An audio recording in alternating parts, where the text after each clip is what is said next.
తస్మాత్తు భావోన్యో వ్యక్తో వ్యక్తాత్ సనాతనః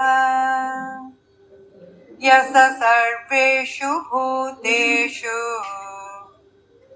నశ్యత్సు న వినశ్యతి. భౌతిక లోకాల యొక్క నిజస్వరూపము మరియు వాటి యొక్క తాత్కాలిక స్వభావము వెల్లడించిన తరువాత శ్రీకృష్ణుడు తదుపరి ఇక ఆధ్యాత్మిక కోణ పరిధిని గురించి మాట్లాడుతున్నాడు.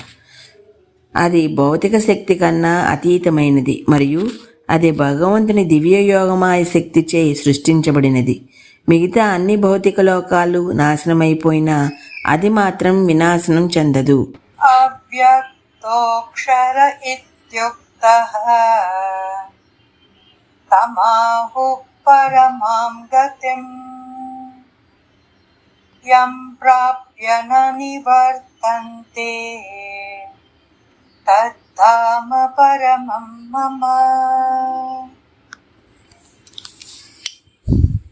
ఆధ్యాత్మిక లోకంలోని దివ్య ఆకాశాన్నే పరవ్యోమము అంటారు. భగవంతుని వేరువేరు స్వరూపముల యొక్క శాశ్వతమైన దివ్యధామములు అక్కడ ఉంటాయి.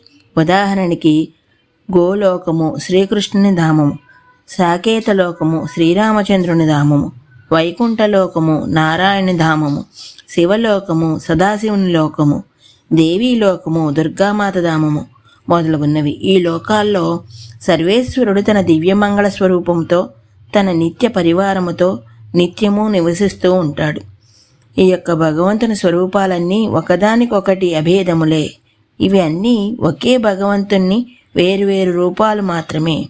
ఏ రూపాన్ని ఆరాధిస్తే భగవత్ప్రాప్తి పొందిన తరువాత ఆ భగవత్ స్వరూపం యొక్క ధామానికి చేరుకుంటారు. దివ్య శరీరము తీసుకున్న తరువాత ఆత్మ భగవంతుని దివ్య కార్యకలాపాల్లో దివ్యలీలల్లో ఇక శాశ్వతముగా పాలు పంచుకుంటుంది. ఈరోజుకి ఇక్కడ ఆపుతున్నాను. మిగతాది రేపు చెప్తాను. అంతవరకు ధన్యవాదాలు.